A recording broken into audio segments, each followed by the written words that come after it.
It's February 3rd, 1634, and another remarkable event is about to be uncovered by Arion, Rebecca, and Olly, the Retrospectors.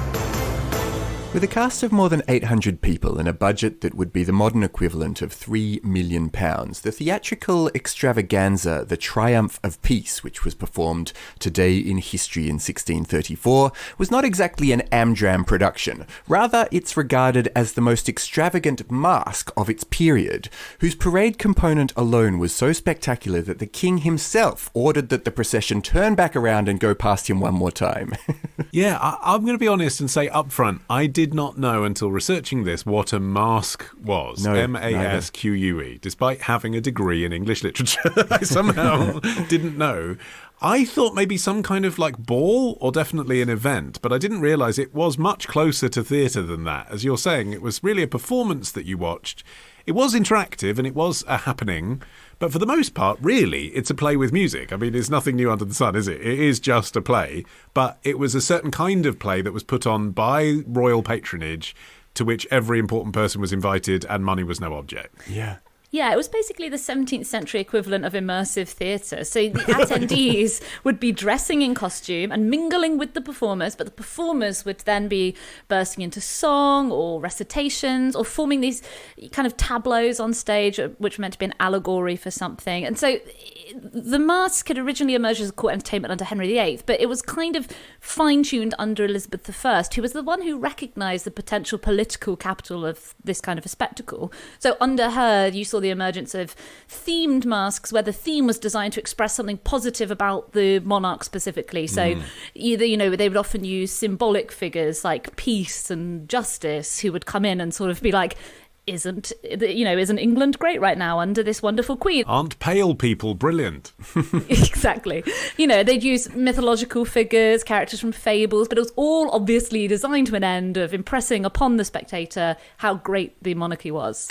Yeah, and they came to be broken into two parts. The anti-masque, which was the sort of bacchanalian element where you had a sort of expression of what the world would be like if this gracious, wonderful monarch didn't exist, though this bit sounds like the really fun bit. And then came the actual masque itself, and that was to kind of represent the wonderful world that had been created by the monarch themselves. But it really does sound like, even though your description, Rebecca, of it as immersive theatre, I think is right, but it was kind of a bit of everything. It was a bit like opera, it was a bit of a procession. You had this massive march of the cast before the thing started off, and then it descended into a big dance and feast. So it was kind of a bit of all the different types of entertainment you could possibly imagine. So this particular production, if we can call it that, although it was just for one day only, The Triumph of Peace, was, I'm not going to try and make this sound modern, like you're just going to have to accept this is what they were like,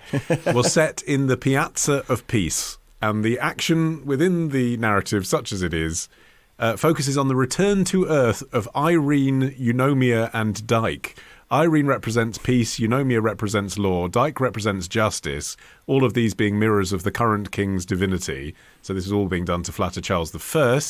So they are allegorical, but like you were saying about the way Elizabeth set it up, they sort of represent the world as generated by the godlike powers of our wonderful monarch. I mean, I might just nip out for a drink after the anti-masque, to be honest. I am ready for an anti-masque. Don't know about you. But that's the thing. When you were saying about the anti-masque, you're right, that was obviously the fun bit, but I'm pleased that, like, in British humour, all the way back there was at least some allowance for, like, satire and fun. It's like, it's the fool in the king's court, isn't it? You're allowed to not exactly roast the king, but you're allowed to say, now let's have some fun and try and reflect what else in the human condition exists. Right. I mean, I'm pleased that like pressure valve was always part of it. Yeah, the anti-masque is said to have developed into contemporary pantomime, whereas the masque is what became opera, which was meant to be the best distillation of performance art, the high quality bit for the people who really mattered. And this one certainly was high quality. I mean, some of the best minds of the time were at work on this, because if you can imagine that an event that's being sponsored by the royal family is going to be a pretty well-paying gig, even if it's not necessarily the most creatively exciting one. So this one was staged by Inigo Jones, who is referred to as being an architect, but like architecture wasn't really a solidified field then, and interior design didn't really exist. And he was kind of a bit of both. He was most famous for his theatre sets. He basically invented or popularised everything. He basically invented movable scenery, even having a stage curtain that would lift to unveil the action. For one of his earliest masks, now I will warn you, this one hasn't aged great. It was called The Masque of Blackness, and it involved the Queen and her attendees dancing in blackface. He designed an artificial sea with waves which seemed to move, quote from the time, and 6 huge sea monsters. So this was going to be an extremely lavish production. I'd tell you who didn't write it, though, was his longtime collaborator, Ben Jonson, one of the famous playwrights of the era. They'd had this 15-year partnership. Despite being basically frenemies, they had this lively public and private debate as to whether stagecraft or script was the most important thing in theatre. It went backwards and forwards, but it was kind of settled a few years before this when the two of them had this massive fallout, and Jonson was dismissed by the royals as their in-house mask writer. So they basically were like, we'll take the spectacle, which meant that this particular mask was not written by Jonson. It was written by a guy called James Shirley, and the reason he was chosen to write it was that this masque was being sponsored by the 4 Inns of Court, which are kind of the historical barristers' associations in England, as, you know, some royal brown-nosing. And Shirley happened to just live at one of the inns. He lived at Gray's Inn. Even though he wasn't a lawyer, it was just considered a respectable place for a gentleman to set up shop. So he was drawn in to write it. I mean, it wasn't just brown-nosing, it was a huge apology act, because within these Inns of Court, this controversialist called William Prynne had dedicated this massive anti-theatre diatribe called the Histriomastrix to the inns just prior to this, and it was perceived as this massive insult to the Queen Henrietta Maria, and so this masque was the inn's signal of their total rejection of any connection with Prynne's book or his views. The bit that had got him into trouble was his attack within this text on women actors as, quote, notorious whores, which wasn't good because the Queen, as you say, Rebecca, had been in some previous masques. She'd actually been an actor, and so there was this idea that someone from the Inns of Court, a famous barrister, had been attacking the Queen herself. And so this was all of these sort of chambers coming together and going, I'm terribly, terribly sorry, Your Majesties.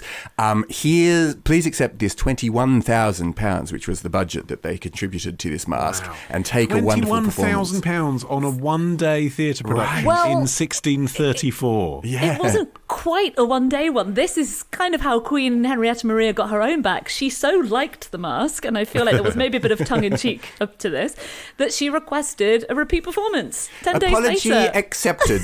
You may apologise again. You may pay again for me to watch this twice. And I mean, the final bill was not helped by the fact that there was a tradition that every masque ended with revellers upturning the refreshments tables. That sounds great. But it's interesting what you were saying in any case about ladies at all performing in a masque, because of course they couldn't perform in the public playhouses because people did make that insinuation about women who performed. You know, the female roles in Shakespeare, for example, famously were played by young boys. And so, you know, people used what they had to get what they wanted, didn't they? Any woman who was interested in any kind of performance had to perform literally in a masque, at a masque, and that was the only outlet for that creative expression. And it's kind of like what you were saying about Inigo Jones, Rebecca. He was obviously one of the finest visual minds of his generation, but I don't think he wanted to, as you put it, brown-nose the king. I don't think he was into that. He declined a knighthood from Charles I in 1633, perhaps sensing what was coming, folks. Charles I didn't stick around too long, but he was back working on this masque in 1634. So I think really all of the brown-nosing was to facilitate getting the work done within the system he found himself part of. And that's how it operated in the 17th century, wasn't it? Like either you did stuff the royal family was sponsoring, or you did nothing. And although William Shakespeare didn't write any masques that we know of, he did use them as a dramatic device. They occur in The Tempest, Henry VIII, Midsummer Night's Dream. There's a masque performed at a wedding, and also in Romeo and Juliet, although that's kind of also a masquerade ball, which is sort of a separate but related phenomenon. And actually, the masque in Henry VIII was responsible for the destruction of the original Globe Theatre in 1613, because it began with a cannon being fired, and the cannon that was fired, unfortunately, ignited the roof of the Globe, and it was burned to the ground. Except if you're thinking that, oh, well, that was the end of masques then. It wasn't. During Cromwell's interregnum, masques continued. Despite the fact that the Puritans banned opera, we've got a surviving script from one from 1654, which was performed for the Portuguese ambassador, called Cupid and Death. So even when you didn't have a king to perform one to, the tradition still continued. Cromwell wasn't like, let's stop doing masks. Yeah. This all feels a bit pre-revolution. You can continue kissing my ass, everyone. That is allowed. It's just like all of the masks just have to be really grey and plain. And And so another week of retrospecting ends. But next week begins a day early at Club Retrospectors. Join us now to get an exclusive episode every Sunday. Patreon.com/retrospectors. Part of the Acast Creator Network.